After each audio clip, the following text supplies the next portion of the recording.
Olá, meu nome é Alexandre Volvax, também muitos me conhecem por Stormer. Eu quero compartilhar com vocês algumas ótimas notícias. O que começou como cursos ou mesmo apenas chats acabou se tornando uma empresa extremamente robusta, capaz de oferecer conhecimento técnico de ponta para alunos e produtos diferenciados para os nossos clientes, procurando entender o perfil de cada um e com isso formando as carteiras de investimentos. É com muito orgulho que apresento o Grupo LS, um grupo de empresas pensadas e criadas para oferecer soluções voltadas a todas as necessidades e objetivos de seus clientes na hora de investir. Seja muito bem-vindo. Navegue no site e venha conhecer as diferentes empresas e venha sentir o que um atendimento próximo e especializado pode fazer por você.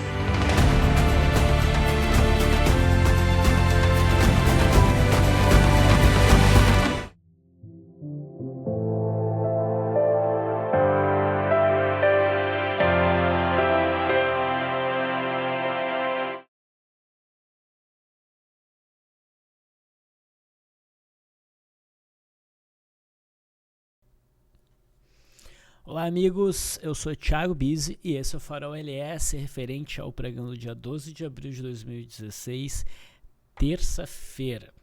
O farol de hoje está saindo mais tarde, porque eu já gravei esse farol, mas eu esqueci de ligar o microfone, falei meia hora para ninguém. É um horror quando isso acontece. Bom, vamos às movimentações do mercado. Hoje foi um dia bem importante. A gente vê que a gente teve uma alta de 3,66%, uma alta bem aproveitável, tá? Foi um dos melhores pregões recentes para operar day trade, a gente teve movimentos fáceis e muito amplos, tá? E enfim, o que nós temos aí? Relembrando, né? No pregão de sexta-feira, no dia 8, eu larguei um farol que eu considerei bem importante, onde eu alertava para o fato de que provavelmente o mercado havia encerrado o processo corretivo. Tá? No dia 30, a gente lançou também um farol importante, estava lá importante, né? Dizendo que provavelmente o mercado ia passar por um processo corretivo por conta dessa cunha que foi rompida mais adiante, né? Que provavelmente levaria os preços a testar a faixa dos 47 mil pontos. O mercado não chegou lá.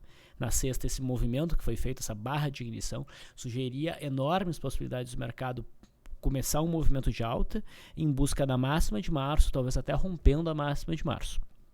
Certo?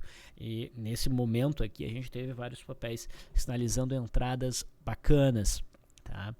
O pregão de ontem, segunda-feira, foi um pouco estranho, né? O mercado acionou, confirmou o sinal visto na sexta-feira, mas hesitou e fechou aqui num candle feio, um candle de cotação baixista, uma estrela cadente, mas que, batemos na tecla, não era sinal de venda.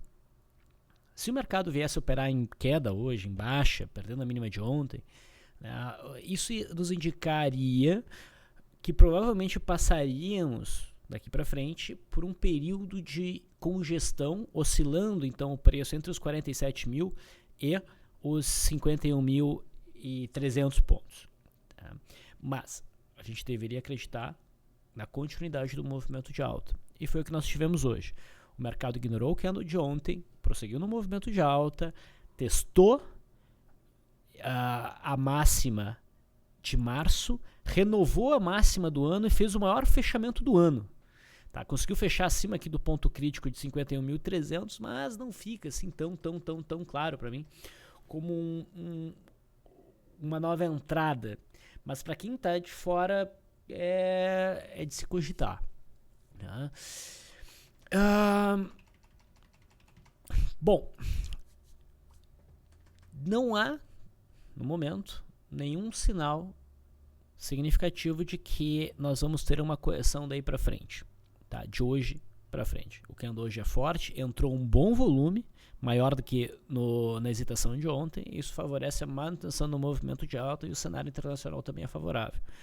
Tá? Então, a minha expectativa para o pregão de amanhã é de continuidade do movimento de alta, só que apesar de a gente ter tido um forte movimento de alta hoje, a gente vai ver que a gente tem quase nada de enquadramentos para novas operações de swing trade. Porque os bons enquadramentos ficaram para trás nesses últimos 2 pregões. Hoje, daqui para frente, começa a ficar um pouco mais complicado. Mas a expectativa é de manutenção do movimento de alta. Lembrando que o alvo para o índice Bovespa, desde o rompimento que a gente teve no dia 17 de março, é a faixa dos 58 mil pontos, que é o topo de maio de 2015. Quando a gente identificou a formação desse fundo, e a gente identificou claramente aqui no farol, em cima da linha de retorno no canal de baixa, o alvo era os 44 mil pontos. Rompendo os 44 mil pontos, o alvo era 49.500 pontos. Rompendo os 49.500 pontos, agora o alvo é 58 mil pontos. Então a expectativa é por manutenção do movimento de alta. Vamos ver aqui o gráfico do mini índice no diário, o INJ16. Eu prefiro o mini para operar do que o índice cheio. Tá? Então a gente teve uma boa sinalização de entrada aqui para o gap de fuga, a gente tomou um susto ontem, hoje o mercado foi embora, inclusive abrindo no Monster Gap, já vamos ver aí no intraday. A abertura foi bem volátil, mas o mercado firmou alta. O índice alcançou a resistência desse contrato, tá? O NJ16 ainda não rompeu. Se vier a romper, o rompimento fica até mais claro do que no gráfico do índice Bovespa. A expectativa, apesar de estar em cima de uma zona de resistência, é por manutenção do movimento de alta. Agora vamos olhar no intraday como é que foi essa movimentação. Então, até mencionei para vocês, né, ontem eu acabei soltando o farol tarde também, eu ando sofrendo, e tinha saído já a aprovação do relatório de impeachment. Isso não era muito novidade, o mercado já estava esperando por isso. Tá? O que eu mencionei é que se o mercado não abrisse uma forte alta hoje, já na abertura, porque provavelmente a gente ia passar por um período de congestão e até fechar esse gap aqui. A forte alta na abertura houve. Tá? Então aqui está a abertura, em gap de alta. A gente teve um Monster Gap, a superação da máxima primeiro que até era um ponto de entrada. Tá? Deixa eu ver só uma questão aqui de volatilidade. A volatilidade estava em 3, nesse candle aqui do Monster Gap, em 3,34. O que eu uso? Uso 20% disso. Então 0,66 acima da máxima do primeiro candle, o mercado alcançou o alvo. Ia mencionar que o mercado chegou a perder essa mínima, mas o alvo foi alcançado. Bom, além disso, o que nós tivemos? Vamos entender como é que foi o comportamento do pregão de hoje e como a gente poderia operar. Tá? A gente teve a primeira hora lateral formando um primeiro movimento e o mercado rompeu esse primeiro movimento, um candle forte, tá? Até deixando um pouco exagerada essa entrada. E ali no LS Live, nosso acompanhamento em tempo real do mercado, tá? Eu mencionei para o pessoal, até foi na verdade o bate-papo de abertura, a transmissão estava aberta, que o mercado tinha exagerado um pouco na entrada e o melhor seria buscar uma entrada pela superação da máxima, tá? Porque provavelmente se o mercado fosse embora de imediato, ele esperaria essa massa dele ir embora de imediato. Se isso não acontecesse, existia uma boa chance do mercado fazer um movimentozinho corretivo para testar esta faixa aqui que foi rompida. Então, uma entrada através de uma correçãozinha, um pullback, era interessante. O mercado fez pullback, mas não deu sinal de reversão. Seguiu em queda. Isso aqui começou a ficar um sinal meio feio, porque poderia marcar um rompimento falso, e acho que vocês já, se você acompanha o farol, né, compreenderam que geralmente rompimentos falsos detonam movimentos contrários importantes. Tá? Então o mercado veio caindo, e o que definiria um rompimento falso? Né? Seria o claro rompimento dessa zona aqui, dessa linha azul. O mercado foi lá e perdeu essa mínima, até fechou abaixo, mas aqui exigiu sangue frio. O mercado não costuma romper essa fronteira de gap no primeiro teste.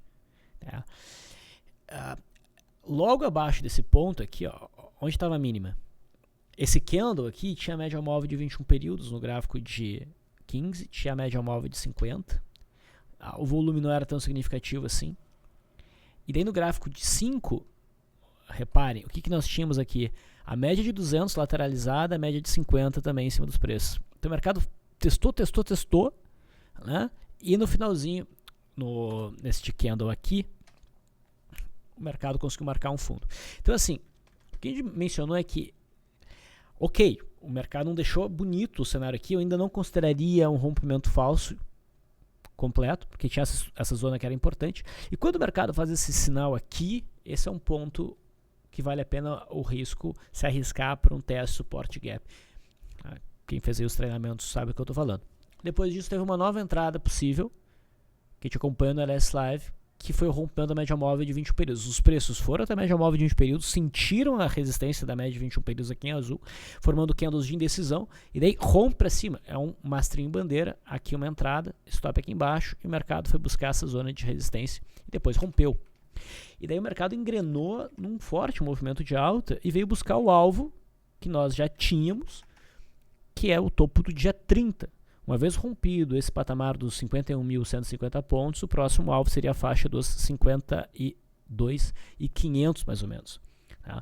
O mercado não chegou a bater perfeitamente lá, ficou desenhando um movimento lateral, mas dá para dizer que alcançou e provavelmente no pregão de amanhã a gente vai ter continuidade do movimento de alta. Tá?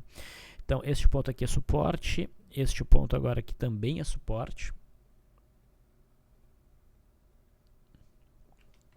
E se o mercado romper este topo aqui, onde é que a gente vai ter resistência? A gente não tem resistência nesse contrato, então isso ajuda o mercado a prosseguir no movimento de alta. No gráfico diário, a gente está distante da média móvel de 20 períodos? Não, nós não estamos distante da média móvel de 20 períodos. A gente está num padrão de bandas estreitas, elas podem se abrir. Então, assim, o cenário é propício para manutenção do movimento de alta e por uma esticada para cima por parte dos preços. Tá? Claro que se o mercado fizer um sinal de reversão aqui, a gente está em cima de uma zona de resistência e isso pode retardar um pouco esse rompimento. Mas eu acredito que o mercado vai acabar rompendo essa zona. A questão vai ser provavelmente identificar se é um rompimento bom de operar, se nos deixa confiantes ou se nos deixa um pouco hesitantes. Mas no geral, na dúvida, tem que acreditar no momento que é muito favorável a um movimento de alta. Inclusive, vamos pegar agora o mercado americano, o índice Dow Jones. Até imaginava um movimentozinho de queda para testar essa linha azul mais claramente, a gente nem teve isso. O mercado hoje fez um candle de alta novamente, sinaliza uma boa possibilidade de retomar um movimento de alta em busca dessa resistência do topo aqui de novembro e talvez até buscar o topo histórico lá em 18.320. Tá? O mercado americano não sinaliza cenário baixista, é um cenário altista. A gente passou por uma semana e meia corrigindo e agora parece que essa correção lá fora também está acabando. Tá? O S&P 500 futuro faz o mesmo cenário. Até achei que ele ia dizer um movimentozinho de queda hoje para testar essa linha, né? Não fez isso. Quem andou de alta, muitas chances de prosseguir no movimento. Inclusive, se conseguir fechar acima de 2073, seria um sinal de compra para buscar o topo histórico em 2130, 2129. E o dólar? Então, nós falamos que o dólar ontem rompeu uma zona de suporte importante, sinalizava uma venda no gráfico diário, né? Uma venda importante. É verdade que ficou um pouquinho sobrevendido no curtíssimo prazo, e por isso era bom buscar a confirmação pela perda mínima de ontem. Essa confirmação veio só no finalzinho do pregão, trade estacionado, e para quem está de fora, a perda mínima de hoje, terça-feira, também dá para trabalhar, tá? Porque o mercado já eliminou um pouco do caráter de sobrevenda com essa alta intraday que a gente teve hoje, que testou exatamente o patamar rompido, repara. Então a gente pode trabalhar isso aqui com uma barra ignorada. A gente acompanhou o movimento do dólar hoje, no bate-papo de abertura, que era uma transmissão aberta, e o que a gente viu foi o seguinte: olha só, o dólar ontem rompeu essa zona de suporte por volta dos 3.568 e transformou ela numa zona de resistência. O finalzinho do pregão de ontem desenhou uma cunha que foi rompida no primeiro candle do dia de hoje. O alvo inicial da cunha é o ponto extremo junto com a resistência do suporte que foi rompido. E essa projeção aqui é a projeção clássica da cunha. O vértice até esse ponto, essa amplitude projetada a partir do ponto que rompe. O que a gente orientou no bate-papo de abertura era, já que o dólar está fazendo esse movimento de alta e foi sinalizado uma venda pelo gráfico diário, a gente podia buscar um sinal de reversão no intraday. A gente usou os 5 minutos. A perda dessa mínima com uma venda para trabalhar o stop do gráfico diário um pouco acima da máxima de ontem. Então foi uma boa entrada. Não era um day trade, era uma operação para swing trade. O mercado caiu até a média móvel de 20 períodos, deu mais uma tentativa e aqui mais um ponto para entrar vendido. E o próximo ponto seria o rompimento da linha d'água que aconteceu mais no finalzinho do pregão. Tá? Então agora a gente pode ajustar essa resistência para cá. a linha d'água aqui e havendo novas sinalizações de venda no dólar, acredito que a gente deva aproveitar. Pelo que eu li, hoje foi um dia de intervenção recorde, atípica do Banco Central, tentando segurar o dólar. E olha onde o dólar fechou. Banco Central intervindo é porque tem motivo para cair. E se intervindo forte, como eu li, o dólar ainda fechou praticamente na mínima, é porque a pressão é muito forte. Tá? Então o dólar está bem direcionado para a queda. E o juro, dei um F18, segue no movimento de queda em busca do suporte ali de março, boas chances inclusive de romper, né, esse suporte, vir buscar este fundo marcado em julho de 2015 por volta de 12.700. Vamos partir para as ações. Acho que o farol de hoje vai ser longo, né? Vale 5 disparou, conseguiu romper a faixa dos 12,75. Tá? As bandas estão se abrindo. Eu sei que o papel já está a uma certa distância da média móvel de 21 períodos, mas está com cara de continuar esse movimento em busca dos 16,25. Eu sei que está um pouquinho arriscado, mas a entrada pela superação da massa, trabalhando isso como gap de fuga, para mim é bastante razoável.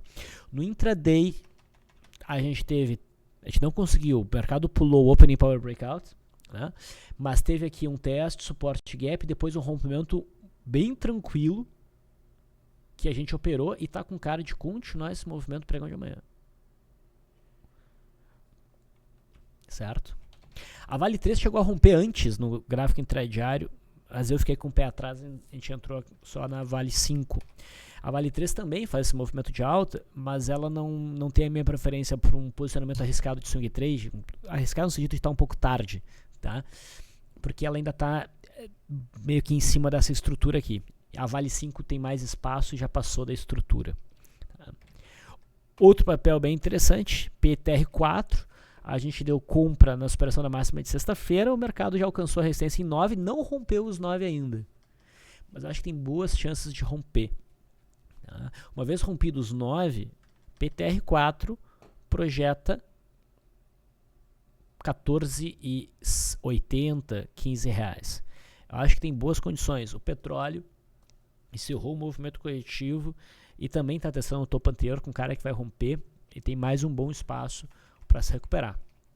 Tá? Entre PTR4 e PTR3, nesse momento, eu ficaria com PTR3. A gente fez o trade em PTR4 ontem, na superação da máxima de sexta, e hoje, para quem quer se posicionar, poderia usar o gráfico da PTR3 na superação da máxima de hoje, na quarta-feira, superando a máxima aqui. Esse gráfico parece mais adequado.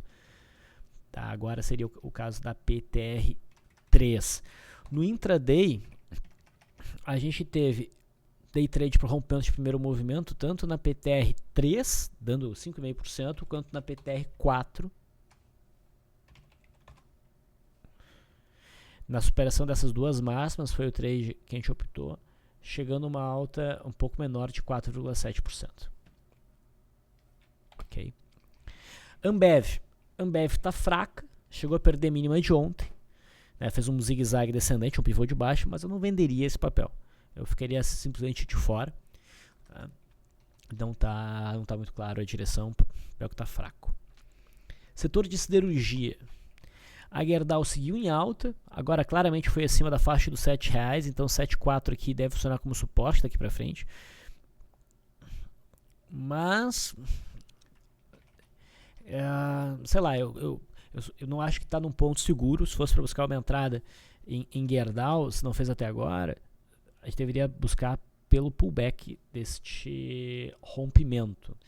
Lembrando que a gente mencionou que a Goal 4 poderia ser um papel para entrar, né? Mas ela não gerou um rompimento claro. A gente orientou no intraday que o ideal seria buscar pelo rompimento dos 2,61 e se a coisa fluísse, poderia segurar no gráfico diário, compreendendo que o papel teria condições de romper com alguma facilidade a média móvel de 200. O cenário não ficou tão claro. Agora, dessa vez o destaque para o setor de siderurgia ficou na CSNA. Nós vimos o papel ontem rompendo um triângulozinho ascendente, né?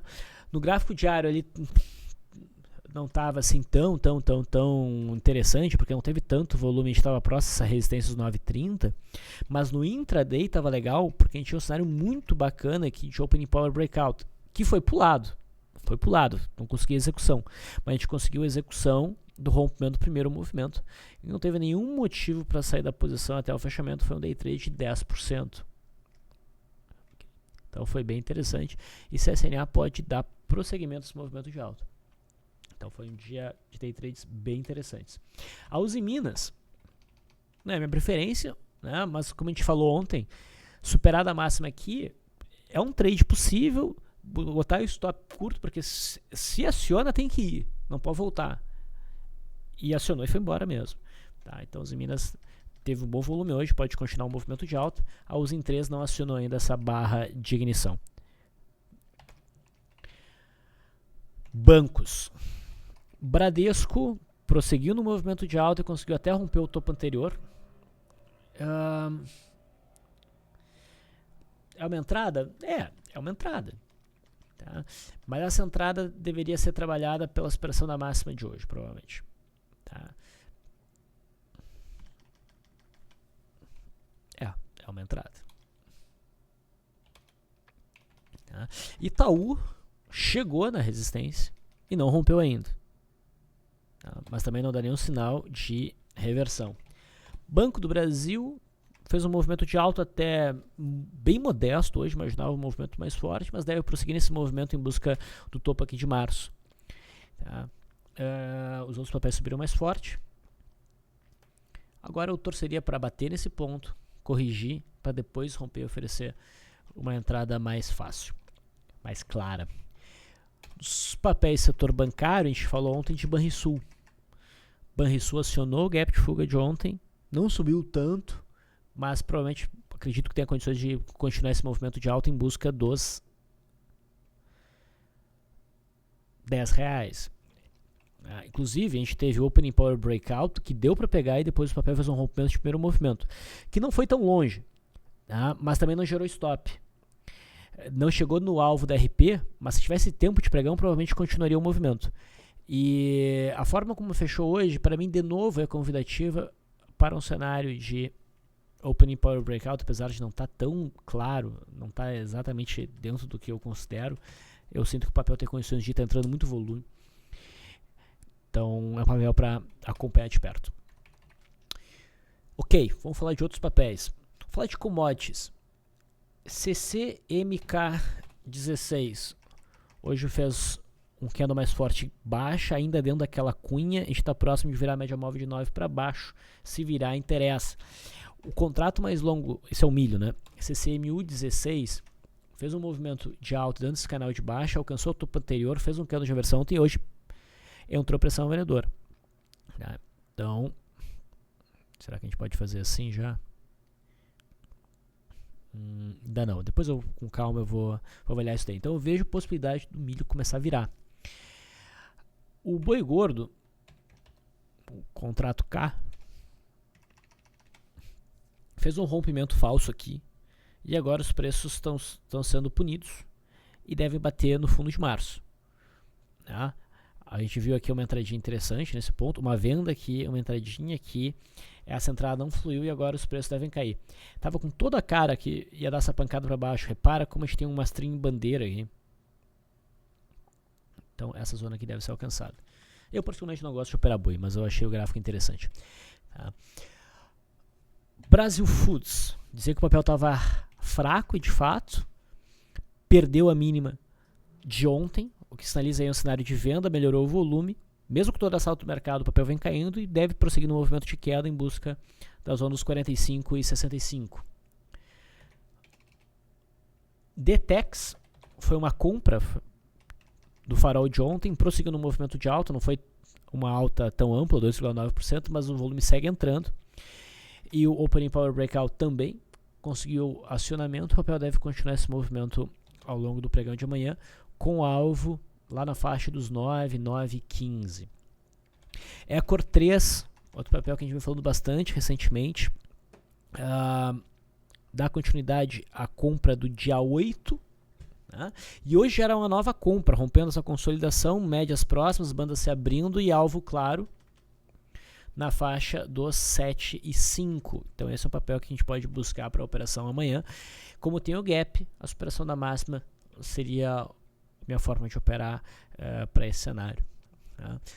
Embraer esperava a queda para o pregão de hoje, continuidade do movimento de queda, continuou caindo. Ontem já bateu no suporte, mas eu mencionei com vocês que a média móvel de 200 semanal provavelmente seria tocada, atrairia o preço para os 20,70. A gente chegou um pouco mais próximo, a gente ainda não bateu lá. Então eu acredito na continuidade do movimento de queda. Isso não quer dizer que batendo naquele ponto vai gerar compras. Estou dizendo que o papel deve continuar pressionando na venda. Tá? Então, nada de compra aí. Outros papéis ligados ao dólar. Fibria até tentou um repique, mas mostrou fraqueza. Como a gente mencionou, o papel deve seguir caindo, não está num ponto bom para compras. A SUS B5 estava melhor posicionada, né, dando um martelo já mais distante da média móvel de 20 períodos. Hoje mostrou uma alta até significativa ao longo do pregão, uns 6% de alta, mas devolveu muito no final. Pode até subir mais, mas continua numa tendência de baixa, continua acreditando que logo logo o papel retoma um movimento de queda. Não vejo uma compra aí. O papel que mais chamava a atenção era a Klabin, pelo nível de sobrevenda. E eu mencionei que qualquer sinal de reversão a partir do preço atual para baixo, né, sendo um sinal bom, nos interessava. A gente tem um Arami, mas não considero o sinal bom, porque entrou muita venda. No final ficou essa sombra superior. Repara como é que foi. Aí já até teve um rompimento de primeiro movimento. Aqui não foi tão longe, estopou mais próximo aqui do 0 a 0 com pequeno prejuízo. E não tá legal. Tá? Eu não buscaria, pelo menos por agora, compras contra a tendência em Klabin 11. FESA 4. Ontem havia batido no alvo. Hoje o papel reagiu, chegou a cair bastante. Acabou se recuperando, está caindo 0,57. Deu o que tinha que dar. Daqui para frente é muito risco manter o papel. JBS segue caindo, faz um candle de decisão, caindo, mas deve prosseguir no movimento de queda. JBS só interessa se bater nos 8,40. PDGR, a gente bateu nessa venda em PDGR, na venda aqui, né? E depois na venda por este engolfo de baixa. O papel caiu bastante, fez um movimento aí de mais de 30% de queda e hoje entra uma pressão compradora em cima de uma zona que pode ser entendida como uma retração de 68. Mas apesar disso, apesar do bom volume, acredito que uma compra aí é muito arriscada. Mas existe a possibilidade desse trade, tá? Mas eu acho muito arriscada. Ontem está na lista dos trades farol qual 3. Eu fiquei na dúvida se botava uma nota boa. Eu acho que eu não botei, se não me engano. Mas o cara deu uma boa de uma paulada para baixo e deve seguir no movimento de queda para testar a faixa dos 14,86, que é onde passa o suporte atual. A gente tinha uma estrela cadente na região da média móvel de 200, sem romper a média móvel de 200. Né? Rumo 3 me chama a atenção. Está entrando muito volume recentemente, mas insisto que esse papel só gera compra se romper os R$4 para cima. Né? CER3, do setor de educação, é um papel que eu mais gosto. Entrou um bom volume hoje, mas não conseguiu deixar claro o rompimento. Pelo menos ignorou o Twin Towers. Não é exatamente um Twin Towers, mas é que esse engolfo de baixa pós-tentativa de rompimento que a gente teve ontem. Então, se tiver o rompimento aqui de CER3, não pela violação, mas um fechamento acima dessas máximas, pode dar uma boa compra e eu fico bem atento. Outro papel para ficar atento é Smiles. Tá? Se romper esse triângulozinho ascendente. Mas não rompeu ainda. E por fim, São Martinho alcançou a média móvel de 200. Não conseguiu romper, faz um Arami, talvez suba, mas não acho que vale a pena o trade na ponta compradora, porque a gente tem esse obstáculo importante na faixa dos 44. Acho que com isso eu falei de todos os papéis que eu considerava mais importante. Se tu assistiu até aqui e gostou, pode dar um like, pode compartilhar com os amigos traders. Se ficou em dúvida em relação a alguma coisa, quiser interagir comigo, pode usar o bate-papo, né, a parte de comentários ali do YouTube. Manda mensagem, eu respondo, às vezes eu demoro um pouquinho. E é isso. Eu vou ficando por aqui, pessoal. Até amanhã.